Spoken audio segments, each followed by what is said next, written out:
At the end of the day, your life is in your hands. You have control over this. You can write this beautiful, beautiful story about who you are. But if you're unwilling to face the fear, if you're unwilling to operate within your values, if you're unwilling to stand up for yourself, you will not have the life that you want to have. And look, I wish it were different. I wish I could just hand you the life that you want. But I'm going to tell you right now, as a person who's had to do a tremendous amount of fucking work and who still does day in and day out, the truth about this is the road is not easy. The path is not easy. The journey is not easy, but the destination is worth it.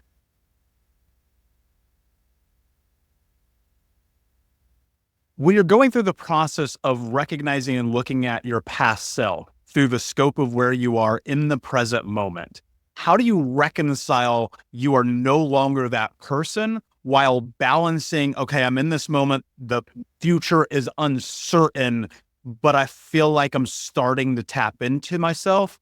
And there's this thing that I believe people cling on to as past experiences where they go, that is who I am and I cannot let go. So is reconciliation for you letting go of that, adjusting, like, what does that actually look like for you? Well, I mean, number one, I have been through a harder little window of time, and that is not comparable to a lot of the trauma that other people have been through. So I want to be careful in how I even couch the way that I have processed this, because I don't want it in any way to sound dismissive of or toxic positivity-esque or rose-colored glasses in any way. But for me, the way that I've thought about my experiences is through the lens of two broad categories. I have these central experiences that have in some ways defined who I think I am, and these circumstantial experiences, things that happened to have happened. They are a part of my story. They are the color commentary of my life, but they don't define who I am.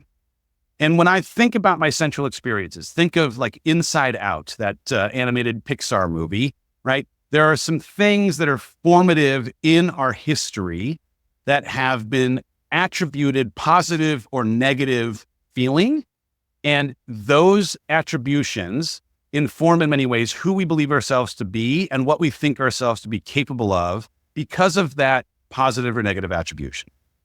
And I just know for myself, as much as I have had some experiences that I wouldn't have liked to necessarily go through or that I wish hadn't necessarily happened, they happened. And acceptance is part of, understanding who I am, but also asking if there is a way for me to frame those experiences in a Tony Robbins-esque kind of way as being for me, not having happened to me. That's some of the hard work that happens in therapy, in conversation with God, in community with close friends, on a rock in nature when I am meditating, trying to find a way to say, hey, I know at the end of 2019, I made this really bold declaration that 2020 was going to be my best year ever. And what I didn't appreciate in going through divorce and transitioning out of a company I'd helped build, I didn't appreciate that I didn't get a say in the conditions that would bring my best forward. And as much as I am not interested, like most people are not interested in reliving 2020, I was able to, in this kind of an exercise, find a way to create positive attribution for some of the hardest things that I've had to go through as the catalysts for why I now believe myself to be stronger emotionally and mentally and physically and relationally and spiritually, right? Being forced to your knees made my strength in my God and my faith that much bigger. Being challenged to understand why I think the way that I do, or spending as much time I did with a therapist, made me stronger emotionally and mentally. Spending time with people that I cared most about, or being forced to walk alongside the trauma that my own kids were experiencing in the end of their parents' marriage, brought us together and created a bond that's stronger today than it was before. Getting out and running or being in a gym and getting physically fit was training me to understand how strong I could be, even in the midst of hard times. All of these things were a byproduct of attempting to create positive attribution for something that was hard in my life. And the beauty that has been part of my story, and hopefully it's a thing that someone who's listening today might be able to spend a little time on, there are times when things that were a formative, part of my identity, a central experience, became, because of the deconstructing of the pieces that I'd afforded weight to, circumstantial experiences because of time and perspective. And it doesn't mean, again, that I'm looking to dismiss that, man, you didn't deserve it. It wasn't fair. That trauma is something that you still need to honor and spend time in therapy and community and grieve. But also, if we're able to see these things as maybe the reason why we're the warrior now that can handle whatever comes next, or stronger because of having survived them, or if over time we're able to release ourselves from some of the weight that we have assigned to them in a way that makes them things that happened to have happened, but don't get a say in who we are, we now are the authors of what of our experiences define us. And it's hard work, it's long work, it's complicated work, and it's work that, for me has been a 3.5+ year kind of journey that will likely never end as I continue to try and define how putting myself into situations that sometimes introduce pain or trauma or grief are things that are ultimately going to be part of why I've become who I'm known as at the end of my life. There's something I want to touch on here, Brandon, because I think it's really important, whereas most people will skip over it. You can sit and you can visualize and you can create in your mind and manifest as much as you want all day long the life that you want to have. But I still believe it requires a tremendous amount of work and effort and energy.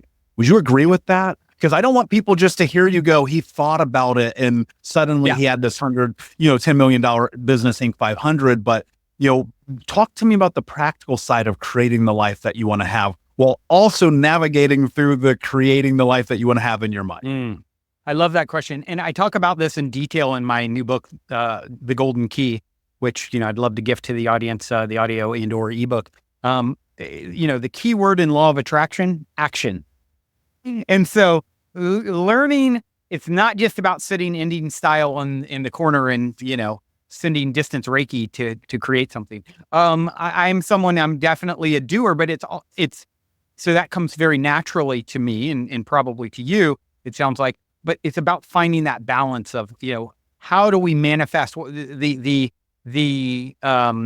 stew of manifestation. There's a lot of ingredients that go into that, and that's something that I talk about in my book. And I think learning how to really follow your own inner excitement and knowing when it's time to act and when it's not. And, up until recently, I've had the biggest spell of not sure how I wanted to direct my energy. And I took that as an opportunity. Instead of in the past, I would just throw myself into something. And I said, no, I'm not going to do that this time. I'm going to wait. I'm going to follow the signs. I'm going to allow for what is my always tuning into myself. Am I feeling inspired to follow this breadcrumb? And if it is, if I'm inspired, that is an indicator that there's something for me there. Now, it might not take me all the way to the promised land. I may even go down a path that comes to a dead end at some point, but there's something I needed to learn on that journey. And if I learn to tap into knowing that what's right for me, what I'm seeking is seeking me, and what keeps it at bay is me trying to ever force something. Or, here's the thing is when you're following a path that's for you, you're lit up about it. You're going to find excitement in yourself about it. There's going to be, and then the work, what is the saying? Do something you love and you never work a day in your life. I believe that path is there for all of us. It's finding it, and it doesn't mean it's never going to be hard or challenging or any of those things. But once again, smooth seas never made for a skilled sailor, and you came to be a skilled sailor. So knowing you didn't just come here for it to be all roses, rainbows, and butterflies. Your soul wants that hero's journey tale. It's why every great movie, like Star Wars, for example, is rooted in the hero's journey tale, because that is our journey as a species, as a society. That is mankind's core journey, I believe. And so learning to be aware and tapping into yourself and getting sensitive to, how am I feeling about this? Am I feeling inspired? Okay, I'm not feeling inspired to go that direction. What am I feeling inspired to do? How can is this a time for rest? Okay, let me honor that. Sometimes the most useful thing you can do is to sit back and rest and allow some time to pass. And so it is a dance. It's like, it really takes getting tuned into the subtle energies, and that takes time for all of us to get better at, more adept at. And I think experience and awareness, helps with that. When you look at life from the scope of comparison or jealousy, it leaves a lot of room for misinterpretation, because the reality is, and it's so funny because I'm lucky enough to have really incredible mentors in my life, people who would go, how did you get in connection with that person? And when you're in connection with that person, what you recognize is like, they have mentors too. Yes, right? definitely. Everyone is in this journey. They're looking at the person one step ahead of them so they can go and create the life that they want to have. And I think about that every single day. And for me, it started with this idea of, okay, where do you begin? What is step one? What does it actually take?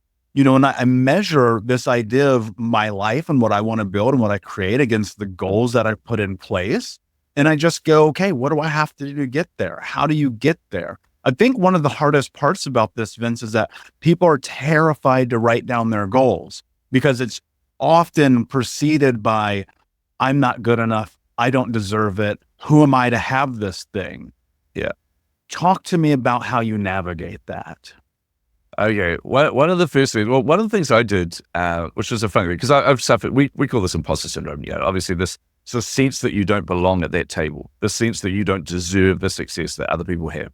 Or the sense that you're going to get found out. Everyone's going to know you have no idea what you're doing. By the way, I would argue that none of us know what we're doing. Honestly, we're making this journey up as we go along. That's absolutely A-okay. It's not a problem.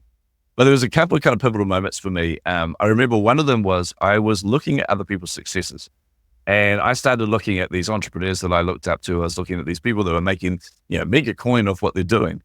And I started to realize there was actually no pattern in amongst these people. You have Harvard graduates there who'd grown up in wealth and grown up and are surrounded by people that could, help them and mentor them, and people that gave them good role models for all this. And they were, star pupils going through. And I was like, okay, well, they were obviously always going to succeed. And then you had the high school dropout. You got your people like Russell Brunson who failed at doing marketing school, failed at doing all these different things, and yet was crushing it. And I'm like, the only consistent thing here is they believe in themselves. They've actually realized that they've got as much right to this success as all of us. Because if you look at it, the one thing that holds us back isn't other people, it's ourselves. It's our own thinking. There's a conversation, I share this a bit with a peer of mine, a friend of mine, and she was somebody who consistently turned up online. And what I mean is Facebook Lives multiple times a week, constantly putting content out there, engaging with different people, just a very vibrant kind of hyper-personal type person. And I was like, right, this is cool. And she's a good friend of mine. And I thought, I knew she was going through a launch, so I thought I'd reach out to her and see how things are going. And I had a look and realized she hasn't actually turned up on social for a couple of weeks. She must be on holiday. So I thought, oh, yeah. And then I was like, oh, no, hang on. She's in the middle of a launch. There can't be a holiday. So I'm getting confused. So I just sent her a message and said, hey, just checking in. How you doing? How you getting on? And she came back with 2 words. I'm okay. Now, I'm okay from a person like that means a whole pile of other things. It means I am definitely not okay, Vince. I'm really struggling right now. I'm spiraling. There's a whole pile going on. I just don't know how I'm going to cope, blah, blah, blah. So I thought, right, that's it. I need to reach out to her properly. So I said, let's jump on a Zoom call. She goes, no, I can't jump on a Zoom call now. Haven't done my hair and makeup. And I went, well, neither have I. So you're okay. And we laughed. And finally I got her onto a Zoom call and she just burst into tears. And I was like, Vince, I'm really struggling. I'm spiraling right now. And the reason that happened, funny enough, was from success. So she was going through a launch phase. Forbes had reached out and said, hey, we want to do this profile on you. As an entrepreneur, that's a pretty big deal. So they said, what we want you to do is we want you to fill out all this content. So they sent her these things that she had to write.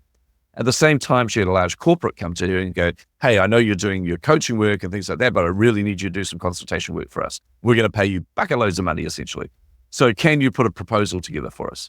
So she had these 2 things that she had to do, a proposal and a writing up the thing for Forbes. And immediately didn't feel worthy of that. Just started to feel overwhelmed at this potential success right in front of her. So procrastinated. And then a week went by and she hadn't started either of those. 2 weeks went by, same again. 3 weeks went by, same again. To the point where it actually got really embarrassing and then shame kicked in. And then she didn't feel like she was like comparing herself like other people would do this easily. Why can't I do this easily? I'm such a failure. I'm such a loser. And while she was describing this to me, this was very raw and very open for her. And she was talking about this pain that she had. And I just turned around and went, oh my goodness, same here. She went, well, I said, oh yeah, this was me last Tuesday. And I started talking about the fact that I do this as well. I said, funny enough, it was a large corporate who reached out to me and said, look, we need your expertise. And the weirdest thing is, it was about lead generation for an insurance brokerage. I'm going, I could do this in my sleep. Like, this is easy. And they said, yeah, we just need you for a weekend. We just basically need you to put some effort into putting a strategy together for us. And I'm like, yep, sure. Not a problem. They said, great, put a proposal together. Okay. And then I got in my own head and I thought, if I put the proposal together, then it's not going to be as good as the agencies they normally deal with, because I'm not an agency. And what if it's not what they expected? And what if they reject me? What if they think, oh man, we wanted it, but actually this guy's an idiot? What if, all these thoughts, and it just caused me to procrastinate and to the point where I didn't take any action. So I told her that, and I said, I had to front up to that. And I told her what I did. I actually reached out to them. I thought, I woke up one morning and thought, I need to change this pattern. I need to disrupt this pattern immediately. So I thought, I reached out to them and said, look, I just want to be open and honest with you. I'm really struggling putting this proposal together. It's not because I don't understand this. I could do this literally in my sleep. You guys know I'm the expert in this. I said, but the problem I've got is I started getting into my own head, and I was really open with them. I said, I started getting in my own head about, what you're expecting for the proposal. And that started to make me a bit overwhelmed. And I procrastinated to the point where it's just embarrassing. So I totally understand if you don't want to deal with me, but if you do, let's crush this. And they said, actually, we really need your help. Get into the office now. We got in there, we just wrote it up on a whiteboard, done. No proposal necessary. That's what we need to deliver. Did that and got paid heaps of money for it. But I told her this story, and in sharing that story with her and being open with her about that and her being open with me, we realized we all go through the same kind of stuff. Like, seriously, we're the best at getting in our own way. And a lot of that comes from that insecurity and that fear, or that like the imposter syndrome aspect of it. So having somebody else to talk to is incredibly important, but being emotionally honest about that is going to help you to deal with it. So we started saying, hey, we need to talk about this a lot more with other people. So we even did a Facebook Live in our entrepreneurs group, and the two of us just joking around, talking about what we've been through, and put ourselves out there very vulnerably, man, like very vulnerably. Like, people could easily judge you for that kind of thing and say, well, you procrastinate on putting together a proposal. What the hell is wrong with you? You call yourselves amazing entrepreneurs. Like, people do this all the time. But actually the response from people was, oh, so good to know I'm not alone. So good to know I go through that as well. And as you guys, So I think that's one of the keys, is actually being emotionally honest about it. Actually getting out of our own way, essentially. And having someone, you mentioned it before, having someone to hold you to account is one of the most important parts of all of it. It's one of the things, like you said, every successful entrepreneur, and I mean I'll be very surprised if there was a single successful entrepreneur that didn't have some form of mentor or coach or someone speaking into their life. And the reason for that is because they've realized the truth that we need to realize. And that is, you can't do this alone. You can't do entrepreneurship alone. You can't do life alone. We are not designed to be alone. You need people that can prop you up when they need to, people that can lift you up when you fall down, people that can stand by your side, celebrate your successes with you. So you need to make sure you've got people speaking into you. How do you continue the momentum? Because I feel like those are, if I were to pinpoint the number one way that people let themselves down, it's by giving up on their dreams because it got too difficult. Mm-hmm. How have you been able to either cultivate momentum or build momentum, or, even in those moments, like what is the process for that? Because I see the transition and the trajectory of your life. It obviously didn't happen overnight. I'm sure you're probably nowhere close to where you're trying to go and what's next. But how do you continue to have that carry through to push you towards what you want to accomplish? Yes. So first of all, when you have a very big goal, as you mentioned, and you have said that, if you just leave it like that and then try to take the next little step in order to reach there, that's probably not going to work. For me, it wouldn't work like that. I would need to kind of reverse engineer that goal and see if that is really what I want. Where do I need to be in a year's time from now, for example, to reach that, or in 6 months, or in 3 months, or next week? So chunking it down into smaller things really helps with the momentum, because you have a more clear direction and it's broken down. And you know that if I have completed this chunk of the goal over this month, then I know that my next one is this, and so on. If I can give you an example, I ran the London Marathon a few months ago, and that was the first time I ran a marathon. If I started just by thinking, how will I run those 26 miles? The motivation would be very difficult to maintain. But I had broken it down reversely into, I need to do this a month before, need to be able to do this a month before, this 2 months before. So I was working towards smaller goals or interim goals, which are much more achievable. So doing like 10 kilometers is a much more approachable and goal than saying, I'm going to do the marathon. Yes, you will do the marathon eventually, but you have to bait yourself up to this.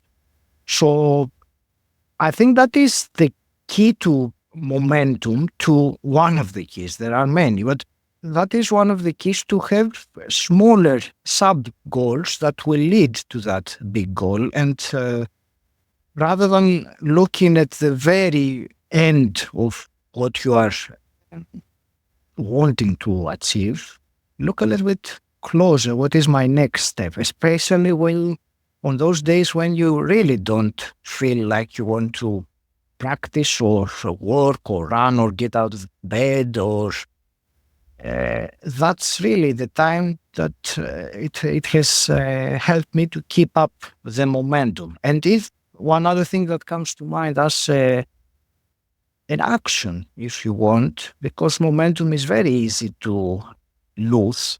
It's pretty much a daily process.